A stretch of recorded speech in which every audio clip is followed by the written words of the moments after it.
श्री हरिवंश महाराज जी। महाराज जी, आपके चरणों में कोटि कोटि दंडवत प्रणाम। महाराज जी, मेरा प्रश्न ये है कि मैं आपका सत्संग 1 साल से सुन रही हूँ और राधा वल्लभ संप्रदाय से ही दीक्षित हूँ। महाराज जी, जब आपका सत्संग सुनती हूँ तो मन में एक अजीब सी जलन होती है। लगता है कि मेरा भजन अभी कम है, हमेशा एक अपूर्णता सी लगती है। महाराज जी, मैं संसारिक जीवन और अपनी भक्ति में तालमेल नहीं बिठा पा रही, कृपया मार्गदर्शन करें महाराज जी। नहीं, ये बात सत्संग से मन में आना कि हमारा भजन अपूर्ण है, मतलब जैसा होना चाहिए वैसा नहीं होता है, तो अच्छी बात है। भजन का अभिमान नहीं होना चाहिए, और भजन तभी सार्थक है जब भजन की इतनी भूख बढ़ जाए कि हर समय भजन करने पर भी भजन के लिए रोना है, तब माना जाएगा कि हाँ भजन ठीक हो रहा है। और सांसारिक कार्यक्रम के तालमेल में कोई समस्या नहीं, क्योंकि जो भी क्रियाएं हैं, जो भी चेष्टाएं हैं, वो सब प्रभु के लिए हैं।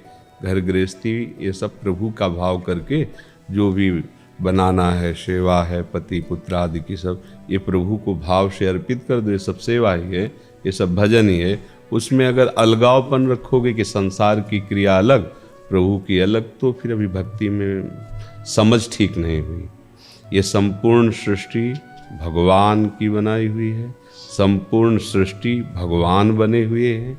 ये बात हमको आखिरी में समझ में आ जाएगी, पर हम शुरुआत यहाँ से मान करके करें कि जो भी हमें वस्तु मिली है, हमारे परिवार के जन हैं, हमें इनकी सेवा करके अपने प्रभु को प्रसन्न करना है, अपने प्रियालाल को प्रसन्न करना है।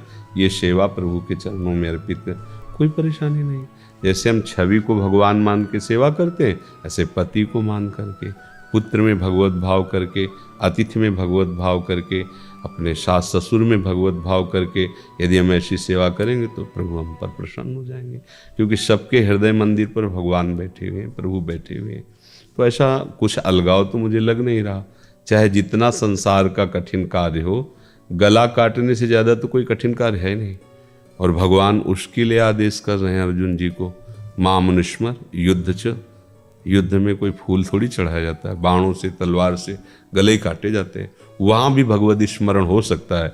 मुझे लगता है फिर गृहस्थी में और सब कार्यों में तो भजन हो ही सकता है। जब युद्ध करना, भगवान की आज्ञा का पालन करना भजन माना जाएगा, तो आपका हल जोतना, नौकरी करना, व्यापार करना, बस उसे भगवत भाव में ले आइए। धर्म विरुद्ध आचरण ना कीजिए, तो वही धर्माचरण आपकी भक्ति बन जाएगा। और धर्म विरुद्ध आचरण करे तो फिर दिखावा कुछ भी भक्ति। भगवान ऐसे नहीं प्रसन्न, वो सत्य हैं, वो सत्य को जानते हैं। आप जहाँ हो अपने धर्म से चलो तो सब बात बन जाएगी। राजसूय यज्ञ में ये था कि जब यज्ञ की पूर्णता मानी जाएगी, जब ये शंख बजेगा, शंखनाद होगा, तभी बड़े बड़े महापुरुष आए, पूरी यज्ञ हुई, राजसूय यज्ञ युधिष्ठिर जी की। लेकिन पूर्णता का जो प्रतीक रखा गया था वो नहीं हुआ। तो युधिष्ठिर जी ने भगवान श्री कृष्ण से कहा, प्रभु ऐसा कौन रह गया है जो हमारी यज्ञ में अपूर्णता भी है। ब्रह्मा जी आए थे, भगवान स्वयं भगवान विराजमान श्री कृष्णचंद्र जी। भगवान ने कहा, अति दैन्य और गुप्त भजन करने वाला भी महापुरुष प्रसाद नहीं पाया, अगर वो पाले तो अभी यज्ञ की पूर्णता हो।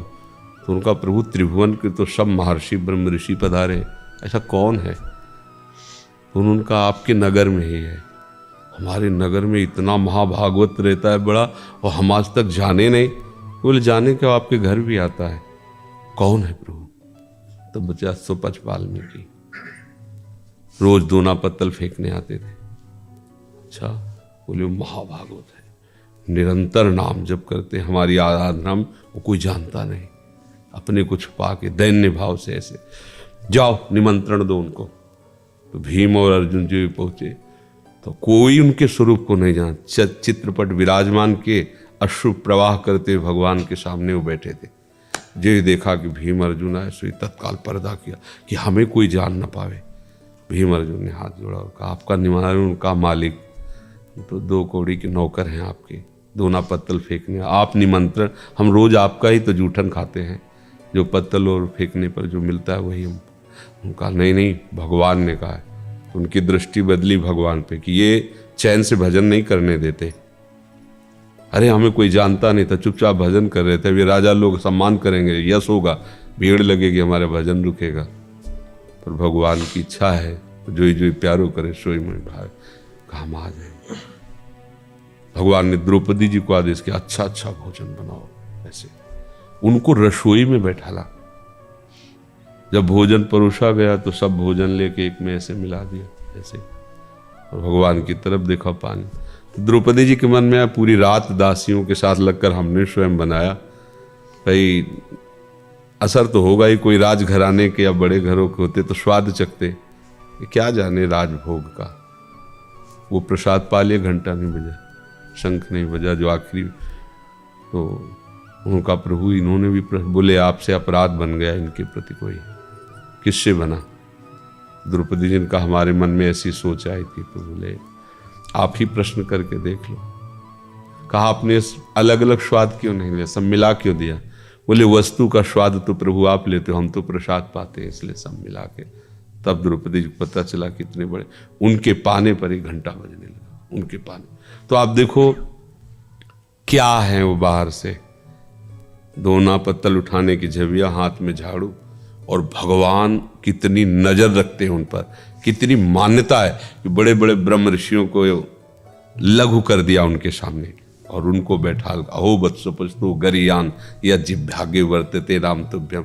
तो हम ये माने कि संसार के कार्य अलग हैं, भगवान के कार्य अलग हैं, तब तक सही भक्ति नहीं मानी जाएगी। जो भी आप कार्य कर रहे हैं, हमारे मालिक का ही कार्य ईमानदारी से करो, पूर्ण एकाग्रता पूर्वक करो, और कभी भी कोई भी ऐसी बात ना करो जो धर्म के विरुद्ध है। तो सच्ची मानो आपका हल जोतना, आपका नौकरी करना है, सब भजन बन जाएगा, सब भजन बन जाएगा। वो एक उदाहरण में दो भाई थे, तो एक भाई मेहनत करके उसे वाराणसी भेजा, तो व्याकरण और सब शास्त्रीय सब पढ़ाओ। जब काशी से आया तो उसको ये था कि भाई मेरा गंवार है, मैं तो विद्वान, हो जाता है ना अहंकार। तो अपनी भाभी से ऐसे किया, तो पहले था कि झुक के चरण छूते तुम्हारे से। कहा भैया कहाँ है, बहुत दिन से इच्छा थी मिलने। तो बोले तो नदी के पार जो है, पहले बैलों से गेहूं आदि मारे जाते थे, जैसे गेहूं है ना, थ्रेसर नहीं थे, ऐसे फैला दिए जाते थे बैलों से। कई दिन मारने के बाद फिर हवा में उड़ा के गेहूं अलग और भूसा अलग किया जाता था, उसे मड़नी देहाती भाषा। अब तो यंत्र चल गए, पहले यंत्र नहीं थे। वैसा ही करके उड़ा रहे थे।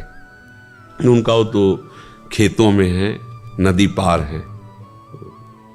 अच्छा ठीक है, तो उनका नदी पार हम कैसे जाएंगे? तो उनका कि हमें तंत्र विद्या भी सिखाई गई है, ऐसे राख लिए मन पड़ा, बोले ऐसे नदी में डाल देना, थल की तरह चली जाओगी जल में। बड़ा आश्चर्य हुआ वो जब डाल। भाई के पास गए, बोले काशी से भाई आया है और आपसे मिलना चाहते। भाई कैसे? घूम के आने में तो बड़ा समय लगता। तो उन्होंने राख दे दी, पर वो आने में ही खत्म हो गई, हम जाएं कैसे? तो उन्होंने भूसा दे दिया ऐसे कि जा। वो भूस भी वही काम किया ऐसे। जब वो गए, भाई ने उनसे पूछा कि आप आई कैसे? तो उनका तुम्हारे भैया ने भूस दे दिया था। आश्चर्य। जब वो आए तो उन्होंने ऐसे किया, नमस्कार। पिता की तरह बड़ा भाई मेहनत करके उसको पढ़ाया। ऐसे वो था ना कि भाई मैं पढ़ा लिखा हूं, जैसे आजकल के बच्चे ना अमेरिका आदि से पढ़े, अपने माता पिता को हे भाव से देखते हैं। अगर कोई परिचय बतावे तो गलत ही परिचय, ये नहीं कहेंगे हमारा पिता है, और अन्य परिचय बताएं, क्योंकि उनको लगता है हमारी बेइज्जती हो। कहाँ हम इतने VIP, कहाँ वो बूढ़े ऐसे। भाई ने कब पढ़े आए? बोले हम पहले आपसे प्रश्न करते कि हमने तो तंत्र विद्या भी काशी में सीखी, उसी के फल से राख आपको दी, पर आपने क्या, आप तो हल जोतते हैं, फिर आपके भूस में कैसी? बोले एक एक चेष्टा भगवान को समर्पित करता हूँ, उनका नाम जप करता हूँ। जो तुम पढ़ के आए, मुझे बिना पढ़े सब समझ में आ रहा है। तुम अभी अज्ञानी हो, तुम्हें बिल्कुल ज्ञान नहीं है। हम समझ रहे थे कि तुम वास्तविक पढ़ाई पढ़ रहे हो, नहीं। उनका आप ये कैसे कह सकते हैं कि हम अज्ञानी? आप बोलो किस शास्त्र की बात? बोले हम सीधी बात बताते हैं, विद्या विनयम ददाति। तुम्हारा विनय ही नष्ट हो गया, तुम ऐसे कर रहे हो। पहला ही लक्षण दिखाई दे रहा है, विद्या विनयम ददाति। जो विद्वान होता है, पढ़ा लिखा, वो दैन्य होता है। तुम में वो है नहीं, तो क्या पढ़ाई तुमने पढ़ी? और दूसरी बात, जो जितना वजनील होता है वो झुकता है, आप पल्लड़े को देखो, जो वजनील होगा वो झुकेगा। तुम अभिमानी हो, तुम्हें अभिमान है, तो क्या तुमने पढ़ाई की? बताओ, एक वो बात बताओ जिसके जान लेने के बाद कभी कुछ जानना बाकी नहीं रहता। एक केवल शब्द में बोलो जिसके जानने के बाद कुछ जानना बाकी नहीं रहता। वो इधर उधर अपनी शास्त्री गिरी, बोले जाओ, अभी हमारी दृष्टि में तुम पास नहीं हुए। एक भगवान है जिसके जान लेने के बाद कुछ जानना बाकी नहीं रहता। तो ऐसा नहीं कि गृहस्थ है, व्यापारी है, वो भजनानंदी नहीं हो सकता। बिल्कुल सच्ची मानना, जो माला चलाने से, जैसे हम लोग विरक्त भाव से चल रहे हैं, ऐसे यदि ईमानदारी से गृहस्थी में चलोगे तो भगवान आपको वैसे ही प्यार करेंगे, वैसे ही आपको लाभ मिलेगा। इसमें कोई अंतर नहीं। पर ये है कि फिर ईमानदारी से भजन करते हुए हमारा समय बड़ा कठिन है घर में भजन करना। देखो, लड़का बच्चा परिवार सबकी कोलाहल, सबकी इच्छाओं की पूर्ति करना, उसको ये बना के देना, उसको वहां जाना, उसकी, और उतने में भजन कर लेना। तो भगवान उसको बहुत प्यार करते हैं कि संसार के कार्य में रत रहकर भी मेरा भजन किया। तो पहली बात है कि हम प्रभु के, दूसरी बात है कि किसी भी कार्य को हम संसार का न समझें, उसे प्रभु का समझें, और तीसरी बात, अगर हम भगवत स्मरण करते रहें तो घर में रहते हुए महात्मा है, पैंट शर्ट में रहते हुए साधु है। धर्म से चले, केवल भेष और गंदे आचरण तो आप साधु थोड़ी कहेंगे। तो अंदर से आचरण यदि हमारे भगवत भाव के, वो भागवत भक्त है।